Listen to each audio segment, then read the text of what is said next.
وہ عظیم شخصیت آپ کے سامنے ہے، رونق اسٹیج ہے۔ اگر حضور حافظ ملت علیہ رحمت الرضوان کی زندہ کرامت کسی کو دیکھنی ہے تو وہ حضرت علامہ خطیب الہند حضرت علامہ عبید اللہ خان اعظمی کو دیکھ لیں۔ حضور حافظ ملت علیہ رحمت الرضوان نے آپ کو اپنے خون جگر سے سینچا ہے، اور اپنے خون جگر سے سینچ کر کے حضرت علامہ عبید اللہ خان اعظمی کو انہوں نے تیار کیا۔ ابھی آج کی محفل میں حضور فرما رہے تھے کہ ایک جلسے میں میں گیا تھا، اور جب حضور حافظ ملت علیہ رحمت الرضوان اسٹیج پہ آئے تو حضور نے یہ فرمایا تھا، اے لوگوں میں اپنے ساتھ تقریر کی مشین لے کر کے آیا ہوں۔ کیا فرمایا حضور حافظ ملت نے؟ لوگوں میں اپنے ساتھ تقریر کی مشین لے کر کے آیا ہوں، اور اس عمر میں اس بڑھاپے میں بھی ابھی حضور نے یہ فرمایا کہ یہ مشین اس 22 سال کی جوان عمر سے چلتی تھی، آج اس بڑھاپے میں بھی وہ مشین چل رہی ہے، اور انشاءاللہ العزیز میری آخری سانس تک یہ مشین چلتی رہے گی، اس مشین کو کوئی روک نہیں سکتا۔ تو حضور حافظ ملت علیہ رحمت الرضوان کی زندہ کرامت عبید اللہ خان اعظمی، حضور حافظ ملت علیہ رحمت الرضوان نے اپنے خون جگر سے خطیب الہند کو سینچا ہے۔ خطیب الہند آپ کے کارنامے بہت ہی عظیم ہے۔ عید میلاد النبی پہ جو آپ چھٹیاں مناتے ہیں، سرکاری جو چھٹیاں ہوتی ہیں پارلیمنٹ میں رہتے ہوئے، یہ چھٹی خطیب الہند کی دین ہے جو نبی پاک صلی اللہ علیہ وآلہ وسلم کے نام پہ اس ہندوستان میں دی جاتی ہے۔ آپ نے اس چھٹیوں کو پاس کروایا تھا، اور آپ کی محنت سے وہ چھٹی پاس ہوئی تھی۔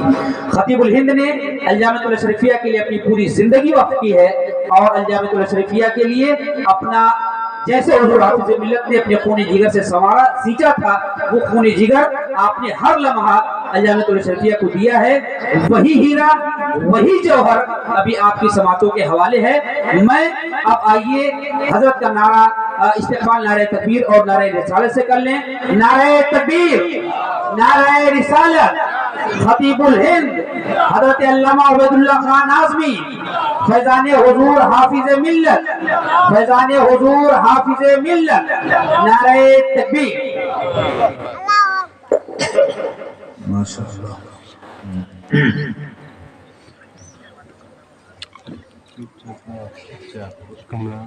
الحمدللہ، السلام علیکم ورحمۃ اللہ وبرکاتہ۔ نحمدہ ونصلی علی حبیبہ الکریم۔ الحمدللہ، الحمدللہ وکفا، وسلام علی عبادہ الذین اصطفیٰ، اما بعد، اعوذ باللہ من الشیطان الرجیم، بسم اللہ الرحمن الرحیم۔ الذی خلق الموت والحیاة لیبلوکم ایکم احسن عملا وهو العزیز الغفور۔ آمنت باللہ، صدق اللہ العلی العظیم۔ درود پاک پڑھ لیجیے۔ اللہم صلی علی سیدنا و مولانا محمد معظم الجود والکرم وآلہ واصحابہ وبارک وسلم، صلاۃ و سلام علیک یا رسول اللہ وسلم علیک یا حبیب اللہ۔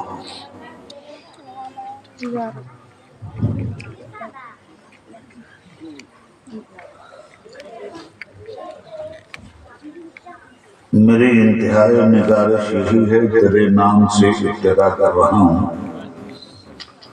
تمام تعریف، ساری خوبیاں اللہ رب العالمین کے لیے ہیں، جس نے ہمیں کونین کی سب سے بڑی نعمت رحمت للعالمین عطا فرمایا، صلی اللہ علیہ وسلم۔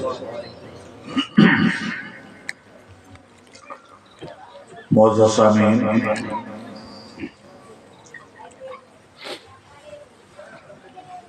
آج آپ کے گاؤں میں،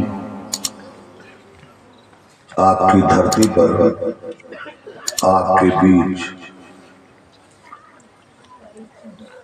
میں تھوڑی دیر کے لیے اس مقصد سے حاضر ہوا ہوں کہ آپ کو دین اسلام کی کچھ مفید باتیں بتلاؤں اور ہم آپ اس پر ایمانداری سے عمل کریں۔ سادہ سادہ زبان میں بات کروں گا آپ سے تاکہ ہر بات آپ کی فہم کے مطابق آپ کے دل دماغ میں اترے۔ میرے بھائی، دنیا میں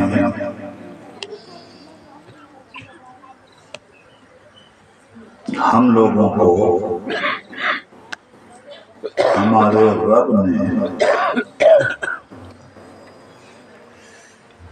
امت خیر بنا کر بھیجا ہے، بہترین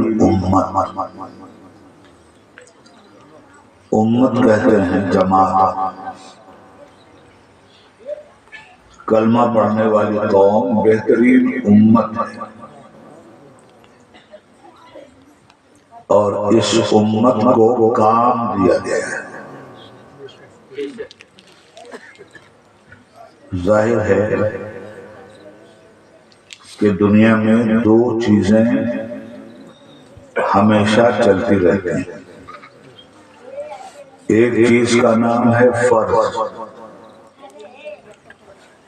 اور دوسری چیز کا نام ہے حق۔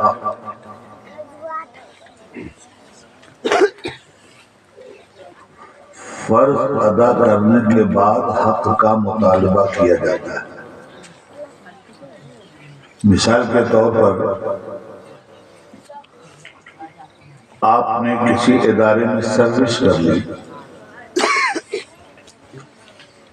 تو پہلے سروس اور ادارے نے 8 گھنٹے کی آپ کو ڈیوٹی دے دی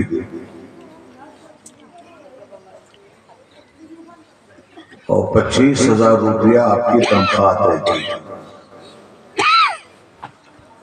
8 گھنٹے ڈیوٹی کیجیے، مہینہ بھر اور 25,000 روپیہ آپ کو حق المحنت دیا جائے گا۔ تو حق المحنت بعد میں، فرض ادا کرنا پہلے۔ جو فرض ہی نہیں ادا کرتا وہ حق کا حقدار بھی نہیں ہوتا۔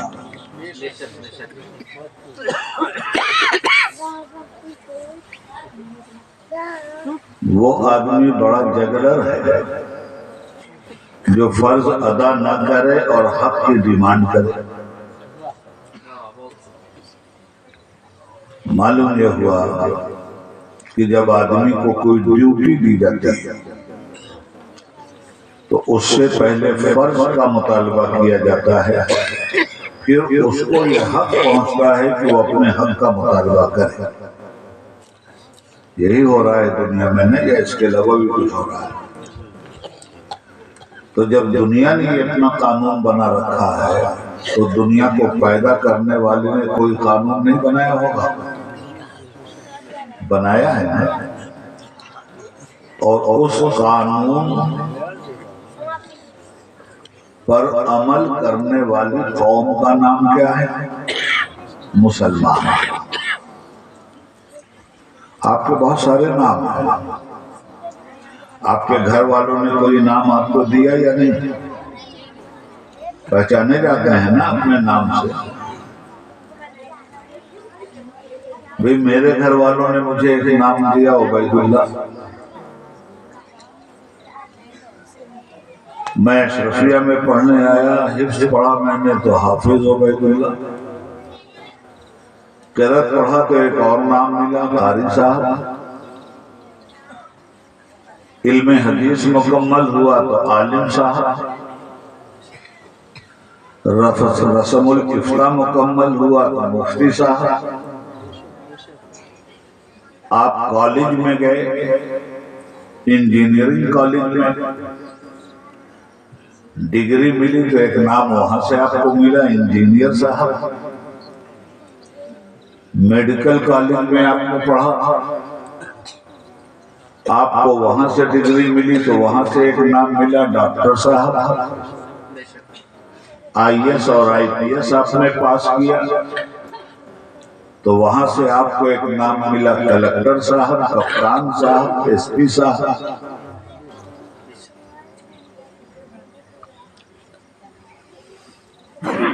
میں پارلیمنٹ پہنچا تو مجھے ایک نام ملا ایم پی صاحب۔ غرض یہ کہ زندگی کے جتنے بھی ادارے ہیں ان اداروں سے جب بھی کوئی پڑھ کے نکلتا ہے تو ادارے بھی اس کو ایک نام دیتے ہیں۔ جو پڑھا رہا ہے وہ ماسٹر صاحب، اور آگے بڑھا تو لیکچرر صاحب، اور آگے بڑھا تو پروفیسر صاحب، یونیورسٹی کو کنٹرول کرنے والا مالک بنا تو وائس چانسلر صاحب۔ یہ سب نام ہیں نا، کس نے دیا؟ یہ سارے نام بندوں کو بندوں نے دیا۔ تو جس نے پیدا کیا آپ کو، کیا اس نے آپ کو بے نام کا رکھا؟ اس نے بھی آپ کو ایک نام دیا، اس نے آپ کو انسان کہا۔ بات سمجھ میں آ رہی ہے؟ اس نے آپ کو کیا کہا؟ لَقَدْ خَلَقْنَا الْإِنسَانَ فِي أَحْسَنِ تَقْوِيمٍ۔ ہم نے انسان کو بہترین کیمیاوی اجزاء سے بنایا۔ ایک چراغ ٹمٹما رہا ہے آسمان میں، ابھی چھپ گیا ہے، دن میں نظر آئے گا، اس کو بھی ایک نام دیا گیا، شمس۔ یہ چاند جگمگا رہا ہے، اس کو بھی اللہ نے ایک نام دیا، قمر۔ یہ ستارے جو جگمگا رہے ہیں ان کو بھی اللہ نے نام دیا، نجم۔ یہ زمین جس پہ آپ رہتے ہیں اس کو بھی اللہ نے نام دیا، اور یہ آسمان جو ہے اس کو بھی اللہ نے نام دیا، سما۔ یہ رات جس میں ہم آپ بیٹھے ہیں اس کو بھی اللہ نے نام دیا، لیل۔ وہ دن جس میں آپ کام کرتے ہیں اس کو بھی اللہ نے ایک نام دیا، نہار۔ یہ جانور جو آپ کی خدمت کرتے ہیں ان کو بھی اللہ نے ایک نام دیا، انعام۔ یہ درخت جو آپ کے پاس لگے ہیں ان کو بھی اللہ نے ایک نام دیا، شجر۔ وہ موتی جو سمندر سے نکلتا ہے اس کو بھی اللہ نے نام دیا، لولو۔ پہاڑوں کو اللہ نے نام دیا، جبل۔ کتنے نام گنوا؟ تو ساری چھوٹی چھوٹی مخلوق کو اس نے نام دیا۔ آپ کو جب پیدا کیا تو کہا انسان۔ جانور کے پاس عقل نہیں، درخت کے پاس عقل نہیں، چوپایوں کے پاس عقل نہیں ہے۔ آپ کو اللہ نے عقل بھی دیا، علم بھی دیا۔ تو عقل اور علم دے کر ساری کائنات کا کنٹرول اس نے آپ کے ہاتھ میں دے دیا۔ علم حاصل کرو گے دنیا کو کنٹرول کرو گے، عقل کا صحیح استعمال کرو گے دنیا کو اپنی حصار میں دو گے۔ تو ساری دنیا میں یہ لوگ رہے انسان۔ اب انسانوں سے اس نے کہا، انسانوں میری بندگی کرنا، کسی دوسرے کی نہیں، میرے رسولوں کو ماننا، ان پر ایمان لانا۔ تو انسانوں میں جن لوگوں نے یہ بات مان لی ان کو اللہ نے ایک نام دے دیا، مسلمان۔ جس نے نہیں مانا اور ایک خدا کے مقابلے میں بہت خدا بنا لیے ان کو اللہ نے نام دیا مشرک۔ تو نام سب کے ہیں اور نام ہی سے آدمی کا کام پہچانا جاتا ہے، اور کام ہی یہ بتاتا ہے کہ اس نے ذلت کا کام کیا ہے یا عزت کا کام کیا۔ جب تک آپ اسلام کی چوکھٹ پر نہیں آئے تھے میرے بھائی، تب تک کسی نے کہا تھا کہ نماز پڑھیے، روزہ رکھیے کسی غیر مسلم سے کہا گیا، زکوٰۃ دو کسی غیر مسلم سے کہا گیا، حج کرو کسی غیر مسلم سے کہا گیا، فرض ادا کرو کسی غیر مسلم سے کہا گیا کیا؟ سنتیں ادا کرو کسی غیر مسلم سے کہا گیا؟ نہیں نہ کہا گیا۔ وضو کرو کہا گیا کسی غیر مسلم سے؟ نہیں کہا گیا۔ یہ سب کرنے کے لیے پہلی شرط ہے مسلمان ہونا۔ تو اب جب مسلمان ہو گئے تو فرض دیا گیا، تم فرض ادا کرو ہم حق ادا کریں،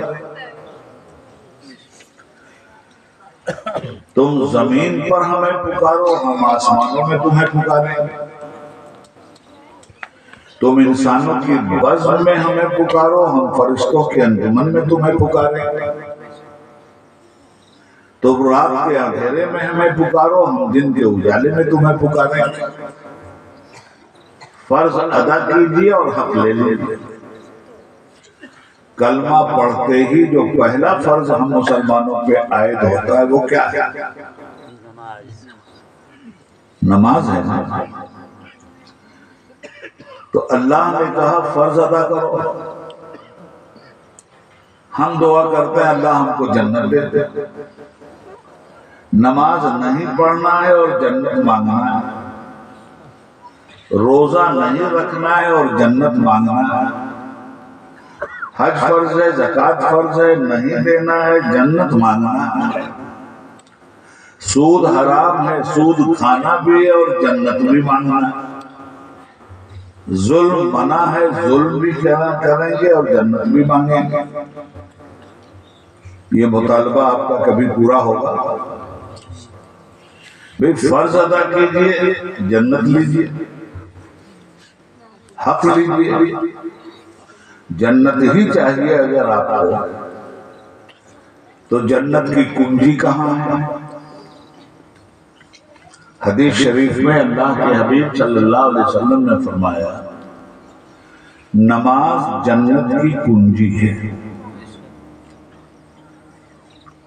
تو نماز نہ پڑھیے اور کنجی کا مطالبہ کیجیے۔ چابی کے بغیر دروازہ کھلے گا کیا؟ ایک آدمی نے 22ویں منزل پہ بہت خوبصورت محل بنایا ہے، دروازہ بند، نیچے سے اوپر چلے، مکان آپ کا ہے، جانا بھی آپ کو ہے، بنا بھی آپ کے لیے ہے، مگر جب آپ گئے مکان کے پاس تو چابی بھول گئے۔ آپ ہی کا مکان ہے، آپ اپنے مکان میں داخل ہو سکتے ہیں، چابی تو چاہیے نا۔ جنت مسلمان کے لیے بنی ہے، تو مسلمان کو اپنے گھر میں جب جانا ہے تو چابی لے کے جانا چاہیے۔ اب کتنے مسلمان ہیں جو چابی لے کے جا رہے ہیں؟ جمعہ کے دن آتے ہیں چابی مانگنے، مسجد میں جگہ نہیں، 7 دن غائب، پھر جمعہ میں آ گئے۔ مجھے ایک بات بتاؤ کہ یہ جمعہ کی نماز فرض کس نے کی؟ تو آپ سیدھا جواب دو گے اللہ تعالیٰ نے۔ اور جمعہ کے دن بڑی تیاری سے آپ جاتے ہیں نماز پڑھنے کے لیے، دکان بند، مکان بند، جلدی جلدی نہاؤ، اذان ہو رہی ہے، ارے جلدی چلو، جلدی بھاگو، چھوٹے چھوٹے بچوں کو لے کے جاتے ہیں۔ کتنے سچے اور اچھے مسلمان ہیں، کیا تیاری ہے آپ کی جمعہ کی نماز کی؟ کتنے خوش عقیدگی کے ساتھ آپ نماز کے لیے جاتے ہیں آپ، اس میں کوئی شک نہیں۔ اسی جمعہ کے دن 4 گھنٹے کے بعد عصر کا وقت ہو جاتا ہے، اب کوئی بھاگنے کے لیے تیار نہیں۔ تو یہ جمعہ کی نماز کس نے آپ پہ فرض کی؟ تو آپ کہیں اللہ تعالیٰ۔ تو عصر کی نماز کس نے چھڑوائی آپ سے؟ تب کیا کہیے گا؟ اللہ تعالیٰ۔ جمعہ کی نماز کے لیے آپ نے اللہ اور رسول کی بات مانی، عصر کی نماز جب چھوڑا تو کس کی بات مانی؟ اللہ رسول کی بات مانی یا اللہ رسول کے دشمن شیطان کی بات مانی؟ تو ہفتے میں ایک وقت آپ اللہ رسول کی مانیں اور نمازیں چھوڑ کر پورا ہفتہ شیطان کے غلام بن جائیں اور پھر کہیں یا اللہ جنت دیتے۔ اور آج کل تو لوگ بہت سستی جنت بانٹ رہے ہیں، لوگ جنت کے ٹھیکیدار بھی گھوم رہے ہیں، جہنم کے دروغہ بھی بن کے گھوم رہے ہیں، جس کو چاہا جنت پہنچا دیا، جس کو چاہا جہنم پہنچا دیا۔ غصہ ہو گئے تو مسلمان کو کافر بنا دیا، اور خوش ہوئے تو حرام خور کو انداتا بنا لیا۔ تو آج کل تو یہ سب چل رہا ہے، مگر سیدھی بات یہ ہے کہ آپ مسلمان ہیں تو مسلمانوں والا کام نہ ہونا چاہیے۔ آپ مجھے ایک بات بتاؤ، یہ بابری مسجد جو ٹوٹی تو آپ کو تکلیف ہوئی تھی کہ نہیں؟ ہوئی تھی نا؟ آج بھی آپ کا بس چلے تو وہیں بابری مسجد بنائیں گے کہ نہیں؟ بنائیں گے، جس دور میں موقع ملے گا بنائیں گے ضرور۔ کعبہ میں بت رکھ دیے گئے تھے، تب بھی کعبہ ہی تھا۔ یہ اور بات ہے کہ اللہ کا سجدہ نہیں ہو رہا تھا، بتوں کی پوجا ہو رہی تھی، مگر ایک دور آیا نا، باطل خدا نکالے گئے، سچے خدا کی عبادت ہو رہی ہے، تو ٹوٹی تو آپ کو تکلیف ہوئی، آج بھی تکلیف ہے، آپ ہونی بھی چاہیے۔ تو جن لوگوں نے توڑا، کتنی بار توڑا؟ بار کئی بار میں توڑا، ایک بار، ایک دن میں توڑا، ایک بار نہیں توڑے تھے جنگلی، ایک بار توڑا ہے اور ایک دن میں توڑ کو اس کو برابر کر، تو وہ تو کلمے کے غدار لوگ ہیں، تب نہ توڑا۔ آپ تو کلمے کے وفادار ہیں نا۔ اگر میں ثابت کر دوں کہ انہوں نے ایک بار توڑا تھا، اور جو نماز نہیں پڑھتا مسلمان وہ 5 بار توڑتا ہے، روز توڑتا ہے۔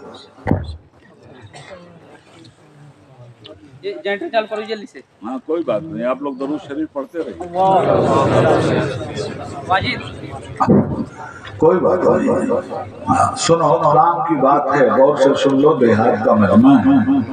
میں اگر اپنے موڈ میں بولوں گا تو کوئی کچھ سمجھنے والا نہیں ہے، یا بولوں تابش خنجر احساس کی آغوش میں جتنے بھی تمنائیں ہیں وہ مجھے مجروح نظر آ رہی ہیں، اور ساز ہستی سے جتنے بھی آواز نشاط اٹھ رہی ہے وہ بارے ناکامی پہم سے دبتی چلی جا رہی ہے۔ دیکھو دیکھو تو ذرا سوئے فلک دیکھو تو کتنی تیزی سے امڑنے لگی وہ کالی گھٹا، اور مسکراتے ہوئے تاروں کی وہ پلکیں جھپکی، اور چاندنی اپنی سمیٹے ہوئے وہ چاند چلا، اور چھوڑ کر نقش خاموشی وہ شفق ڈوب گئی، اور ذرے ذرے کی نگاہوں میں تحیر ہے، اور اپنے دامن میں سمیٹے ہوئے طوفان شرر کوندنے کے لیے بیتاب ہے، پھر بڑھ کے تب۔ کتنے لوگوں نے سمجھا؟ ہاتھ اٹھا۔ تو میرے بھائی، میں یہ زبان استعمال نہیں کر رہا ہوں، آیا ہوں تو کچھ لے لے، اور میری بھی ذمہ داری ہے کہ میں تمہیں کچھ دے کے جاؤں۔ ہو ہلا شور شرابہ نعرہ بازی، حد تیری کی دھت تیری کی، فلانا کافر ٹھکانا کافر، فلانے کے ساتھ مت جاؤ ٹھکانے کے ساتھ مت جاؤ۔ یہ سب کیا ہے یار؟ اللہ کے بندوں کو لوگ کیوں گمراہ کر رہے ہیں؟ سنو، غور سے سنو، اور اللہ اور رسول کی بات سنو۔ ان باتوں میں کوئی دم نہیں ہے جو باتیں کی جاتی ہیں، ان باتوں میں دم ہے۔ حضرات میں نے ایک آیت پڑھی ہے قرآن پاک کی اور وہی سمجھاؤں گا۔ سورہ ملک ہے 29ویں پارہ، سورہ ملک کی دوسری آیت کی میں نے تلاوت کا شرف حاصل کیا ہے۔ اللہ تعالیٰ فرماتا ہے الذی خلق الموت والحیات لیبلوکم ایکم احسن عملا۔ اے انسانوں، ہم نے موت اور حیات کو کیوں پیدا کیا؟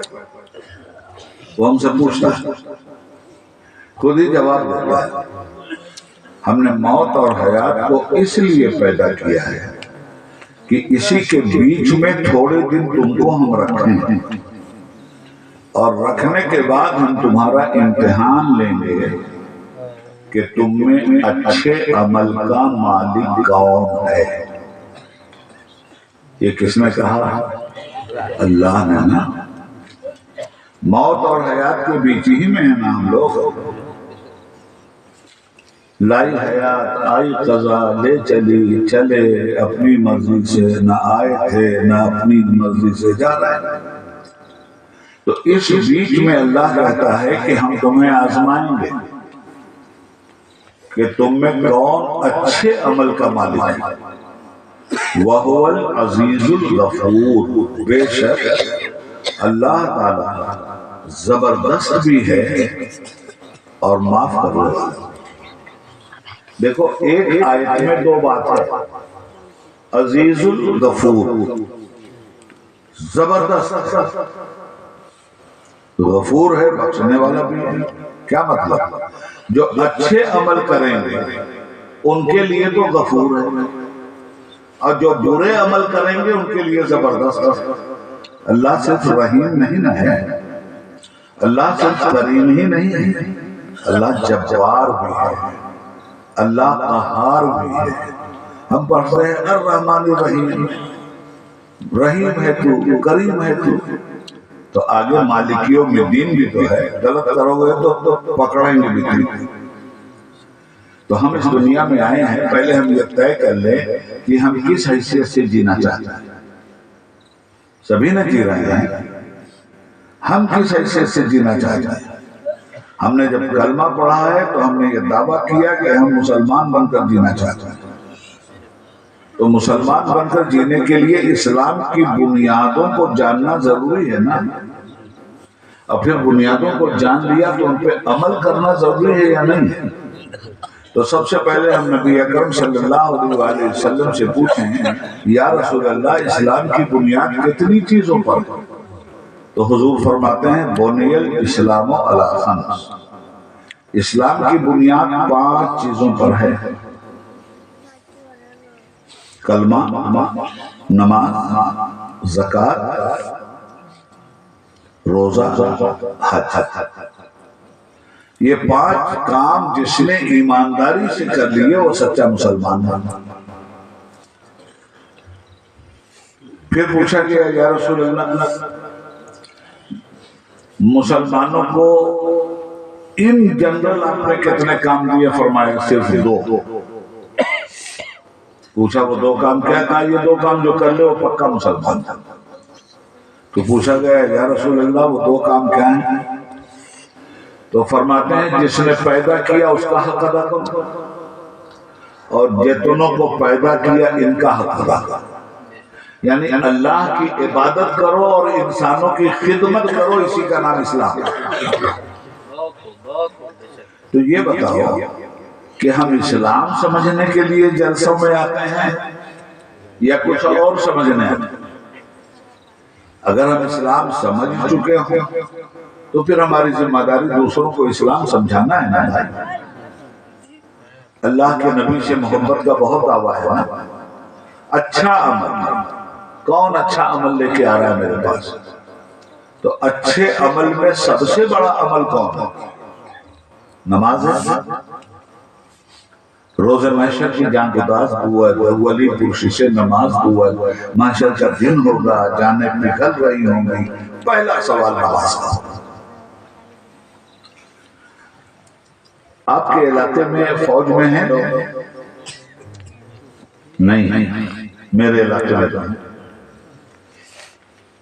اعظم گڑھ میں، میرے گاؤں میں، میرا گاؤں ہے خالص پٹھانوں کا گاؤں ہے، یا فوجی ہیں یا پولیس والے ہیں،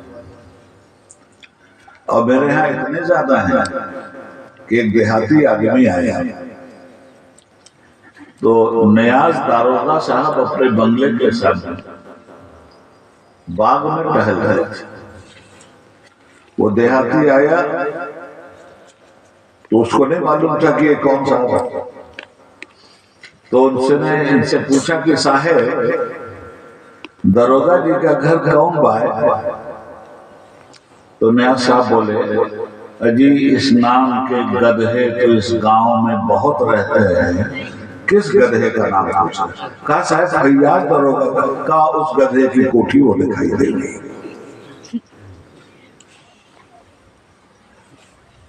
یہ فوج میں گئے لوگ تو کیا فوج کا جنرل آیا تھا اور آپ کی گردن پکڑ کے زبردستی لے گیا کہ آپ کو فوج میں چلنا ہے؟ بولیے نہیں، پولیس میں جو آدمی گیا اس کو کوئی جبرن لے کے گیا ہے کہ پولیس میں چلنا ہی پڑے گا ورنہ مار ڈالیں گے؟